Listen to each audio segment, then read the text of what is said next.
A partir de este momento comienza la parte editorial de Platica con Ángel, la correspondiente al día 25 de diciembre, día de la Navidad, del año 2024. Le quedan 6 días a este año difícil, año que exhibió lo peor de los peores gobernantes que hemos tenido en muchísimos años, el bulto y la anticientífica. Aquí, cuando yo estaba pensando acerca de lo que iba a comentar con ustedes en el editorial, me coloqué en un dilema que no es menor. ¿Qué debía yo comentarles a ustedes hoy?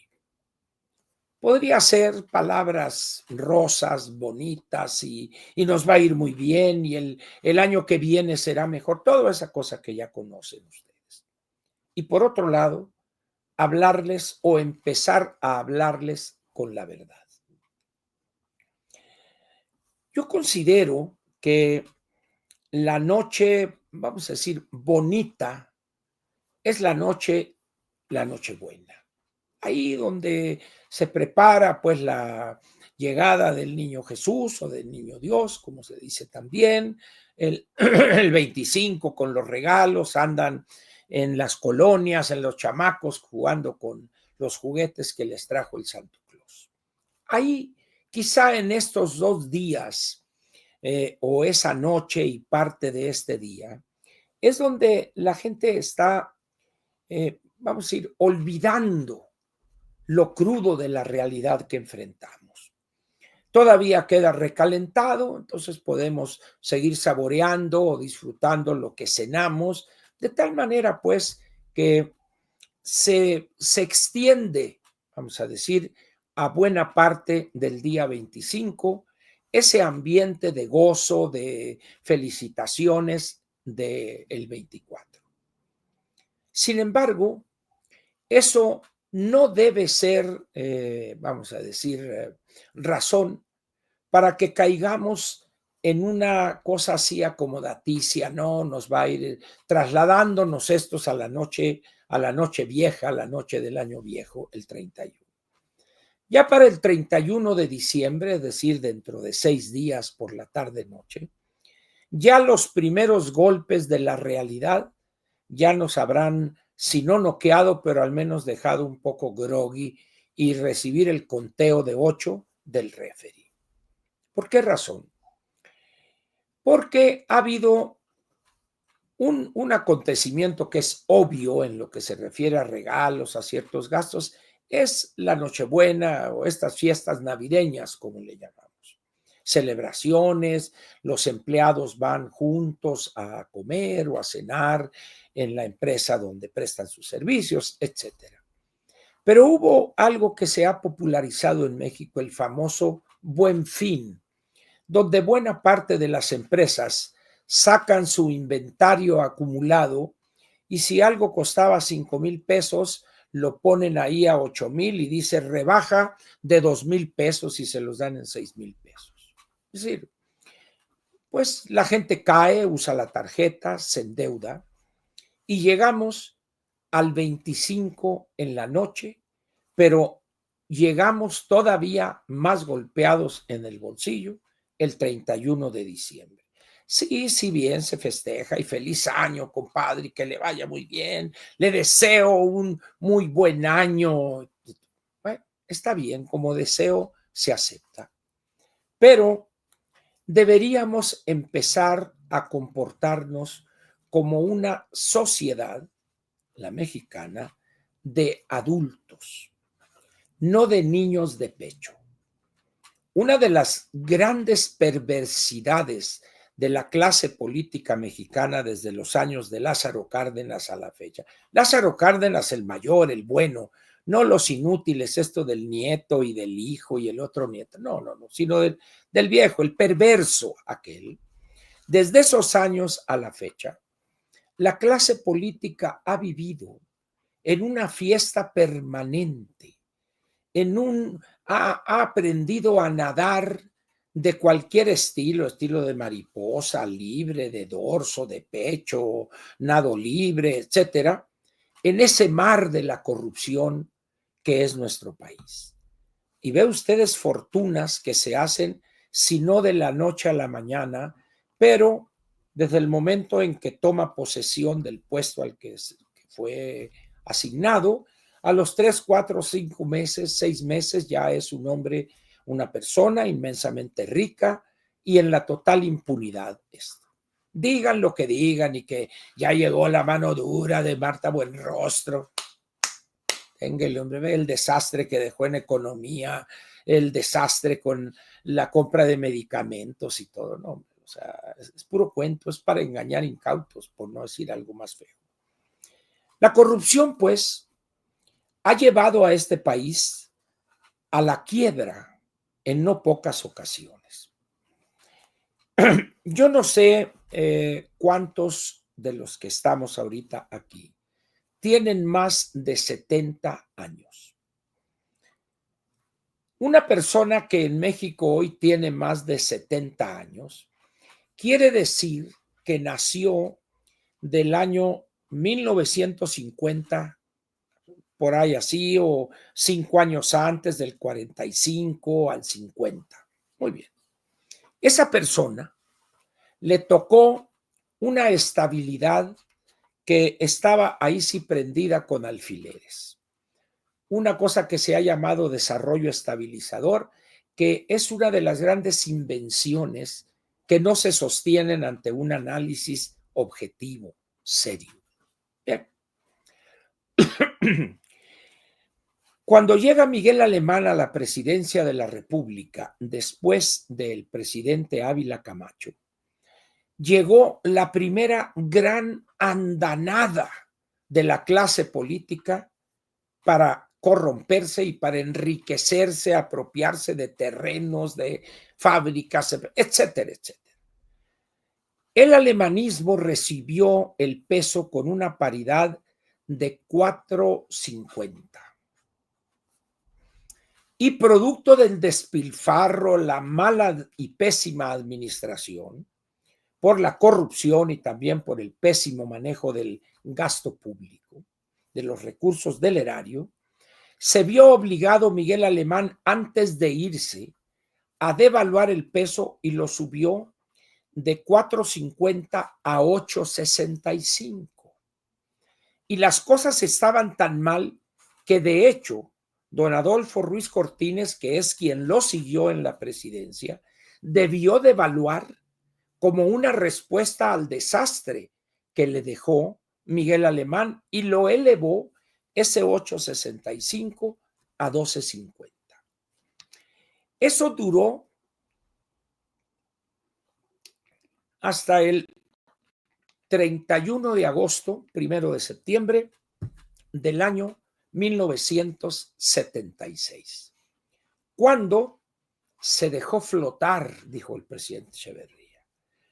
Pero fue una devaluación brutal y como teníamos ya de 1900, entra Ruiz Cortines el 52, creo que el 54 fue la devaluación, teníamos ya 22 años al 76 de calma chicha en materia de paridad.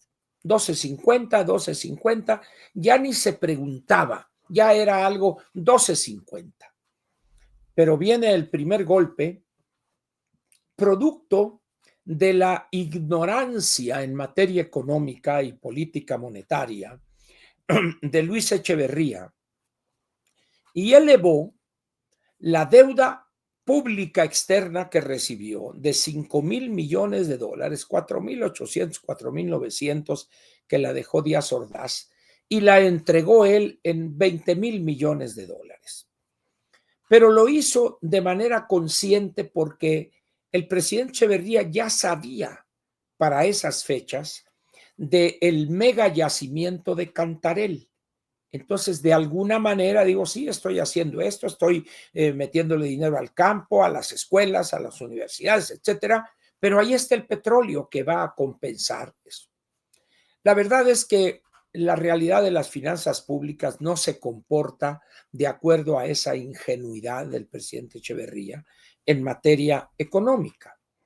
Pero luego llega López Portillo y ese estaba peor que Echeverría, pero mucho peor, porque aparte de su ignorancia económica, aunaba el que se creía teórico en materia del Estado, se creía galán, mujeriego, guapo, atleta y todo lo que gusten ustedes. Y la deuda externa la dejó en 78,000 millones de dólares.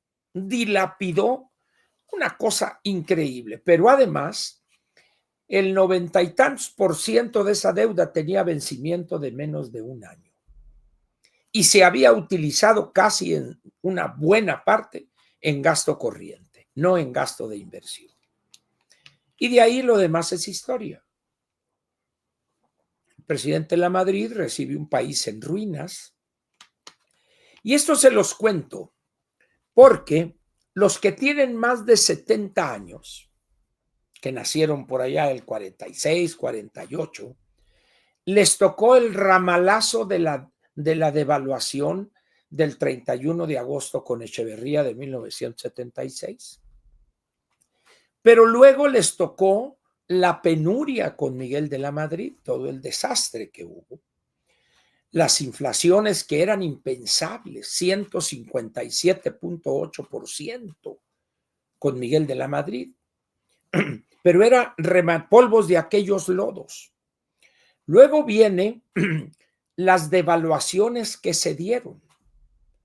¿Se acuerdan ustedes del programa el ADE Plus, que de repente los intereses de un crédito hipotecario se elevaron a niveles absurdos, impagables, y se recurrió a aquello que se llamaba el anatocismo, es decir, capitalizar los intereses, y al cabo de 4 o 5 meses, un departamento que lo compramos, vamos a decir, en 100,000 pesos, pues de repente a los 6 meses o una cosa al año, ya debíamos 300,000 pesos. Aquello era, ahí te quedas con tu departamento.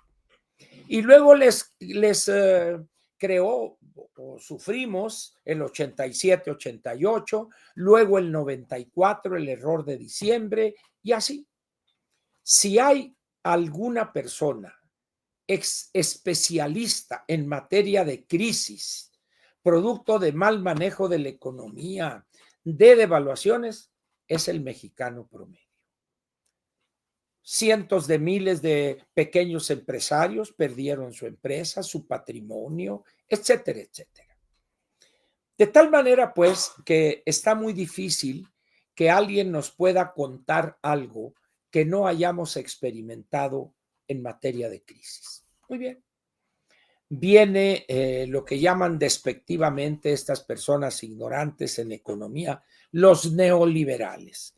Y empieza el país primero a tener que abrirse, a competir en la globalidad, en los mercados externos, y empieza la nave más o menos a querer navegar de una manera sensata y con alguien en el timón. Pero luego llega López Obrador y van para atrás los fielders. Y se aloca. Y la deuda que recibió de 10.7 billones la entregó 67% más elevada. Y dice uno, bueno, pues, y ya esta anticientífica para el año que viene, pues ya pidió un permiso al Congreso para que le autoricen un endeudamiento nuevo de 1.5 billones de pesos. O sea que, así como vas, diría un cuñado mío, el Juan, así como vas, ahí como vas, síguele pidiendo. Pero además, el desastre que hubo en materia de finanzas públicas de los 5 años, 10 meses de López fue el acabose. Ese es el México de hoy.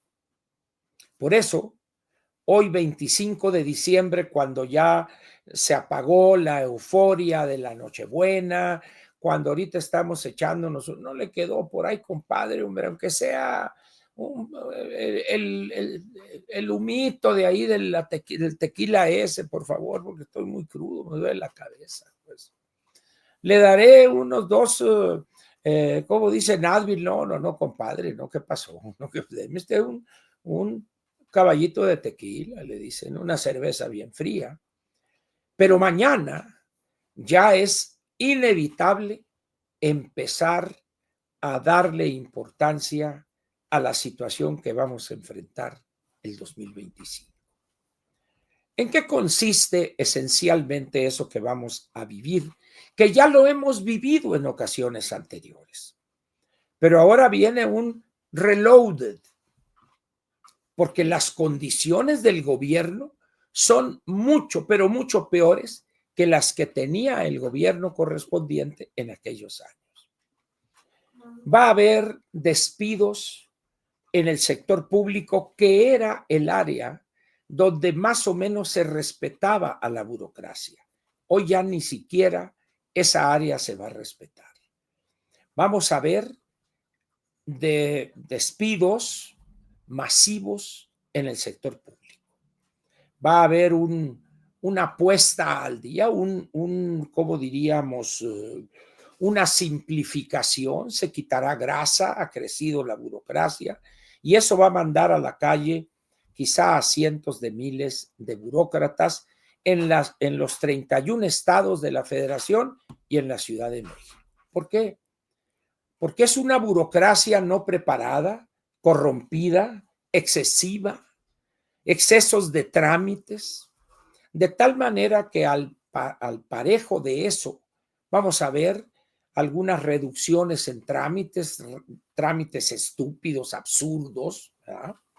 Pero también vamos a ver recortes, si es que esto fuere posible, dada la situación en que se encuentra el sistema público de salud, el sistema público de educación, la infraestructura,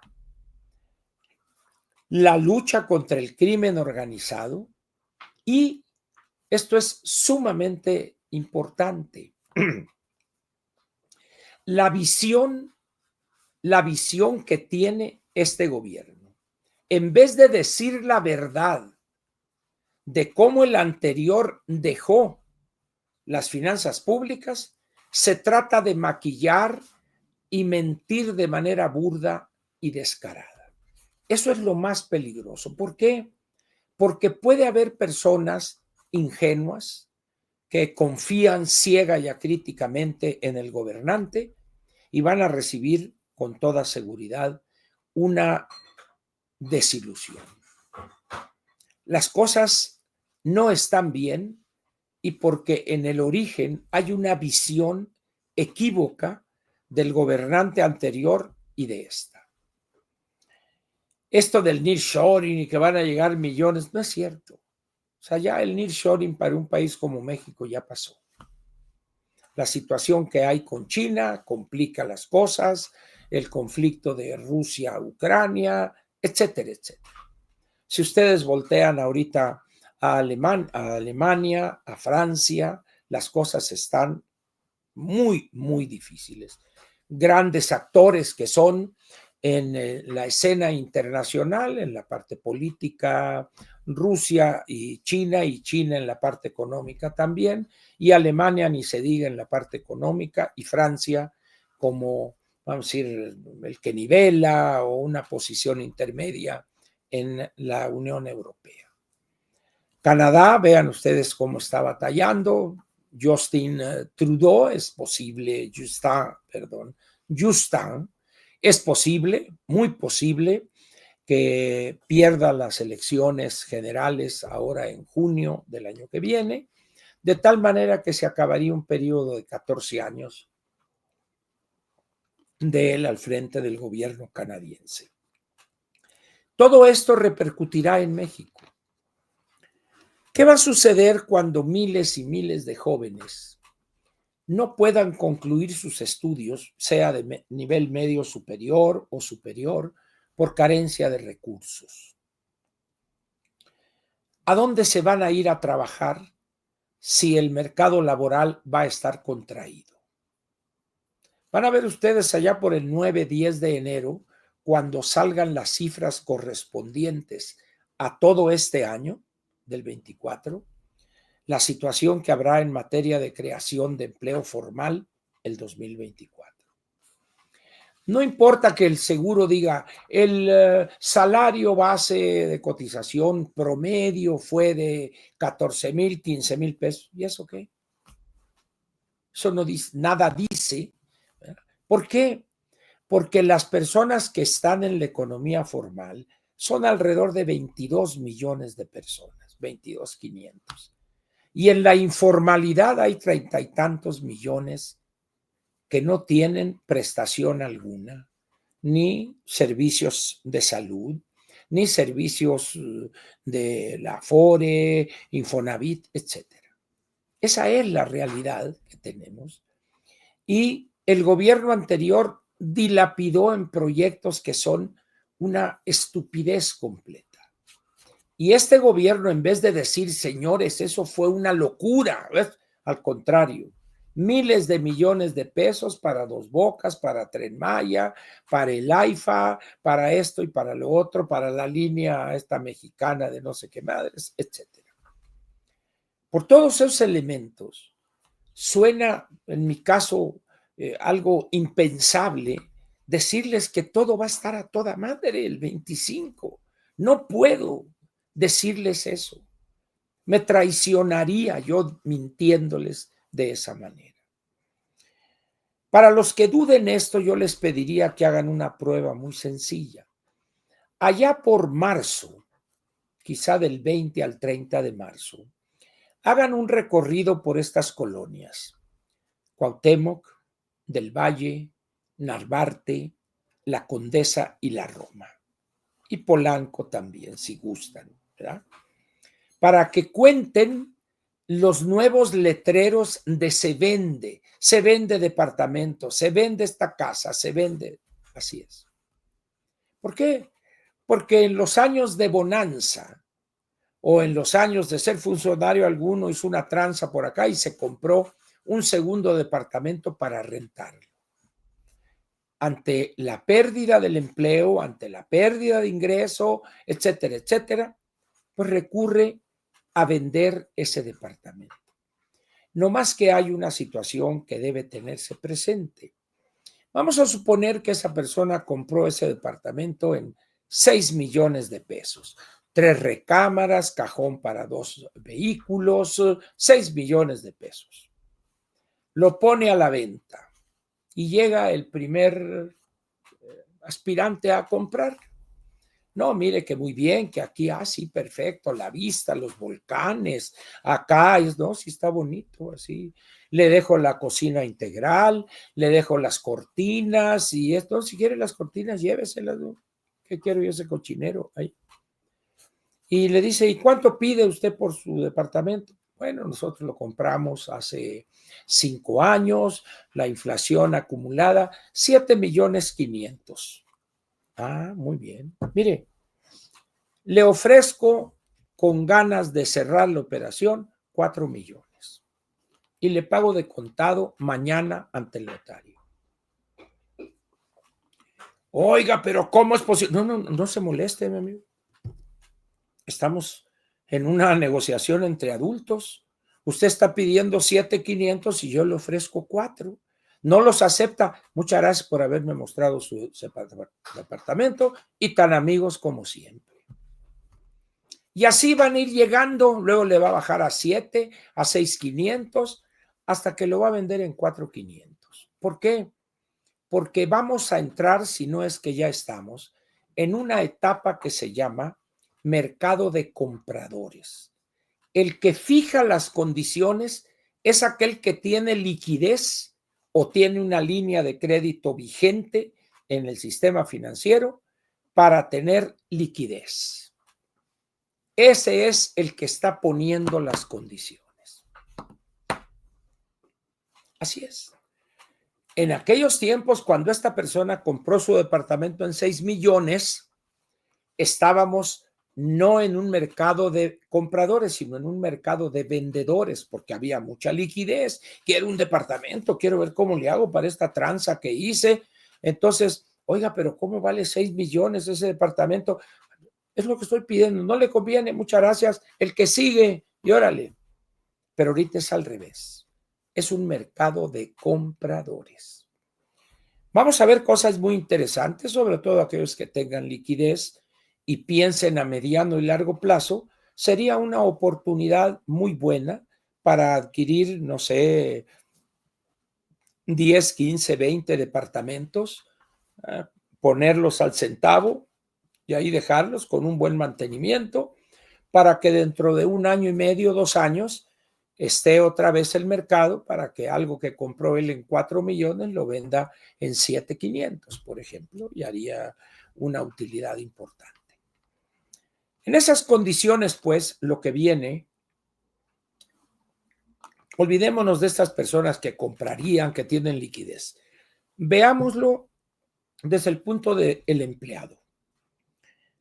El empleado, la riqueza mayor que tiene a partir del 1 de enero del 25 es su empleo. El ingreso seguro. Que por más pinchurriento que esté el seguro social o el ISSSTE o lo que sea, ahí cuando menos le van a dar, ¿cómo se llama ese? Omeprazol y diclofenaco, ¿verdad? Cuando menos. Y en una emergencia, pues lo van a operar. Esa es la gran ventaja que tiene hoy quien tiene un empleo.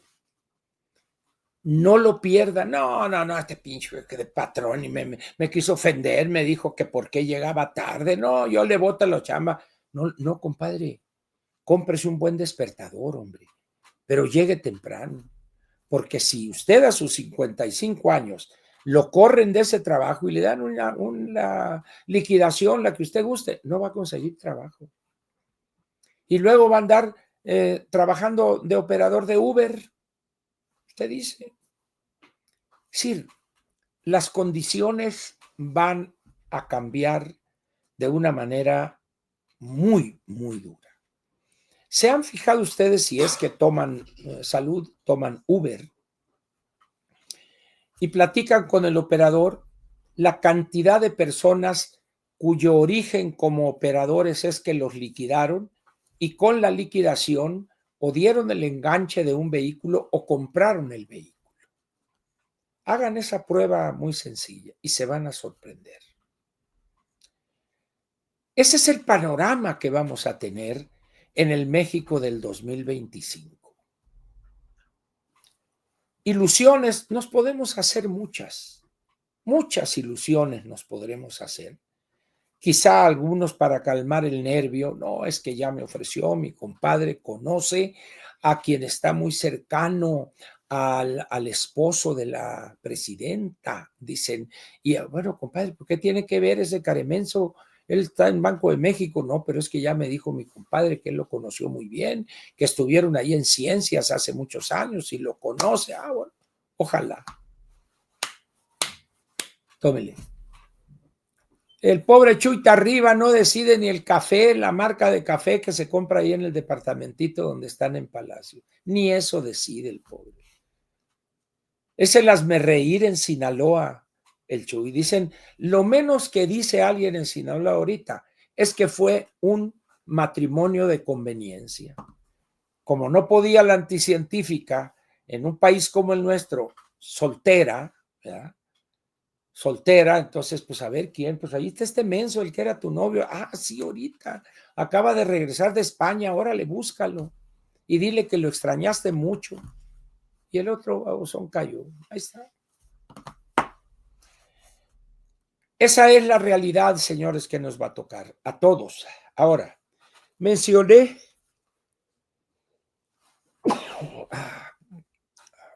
no me dijeron salud aquí, producción, salud. Pero no importa, ¿no? Gracias. Pues. Mencioné las personas que tienen liquidez, mencioné a las personas que tienen un empleo y dejé para el final a aquellos que no tenemos empleo fijo y que no tenemos liquidez. personas como es el caso mío, pero hay amigos que conozco que están en similares condiciones, que por una razón u otra perdieron su trabajo y dijeron, no, pues yo me hago influencer y cosas así, pensando en que era muy fácil ser influencer y decir, órale, y ahorita voy a tener tantos millones. Y veía el otro día aquí en el Twitter una persona que tiene es influencer y estaba, muchas gracias a todos aquellos por este año, porque este espacio tuvo 3.3 millones de vistas. Bueno, pues dice uno, pues si considera que en este mundo de los influencers tener 3.3 millones de vistas es mucho, pues mi querido amigo, estás completamente equivocado. Pero en fin, ¿qué es lo que va a pasar con personajes como es mi caso, o el de otro, el de otro, el del otro? Que muchos no vamos a poder aguantar. Es decir, esperaría yo, ojalá que me vuelvan a empezar a contratar conferencias o cosas así, ¿verdad? Porque para nosotros, pues como no tenemos patrón, pues somos independientes, como dice el SAT, que somos personas físicas con actividad empresarial. Pues, agradezco yo al SAT que me califique de esa manera, ¿verdad? Entonces va a ser una situación complicada para todos, ¿eh? Para todos.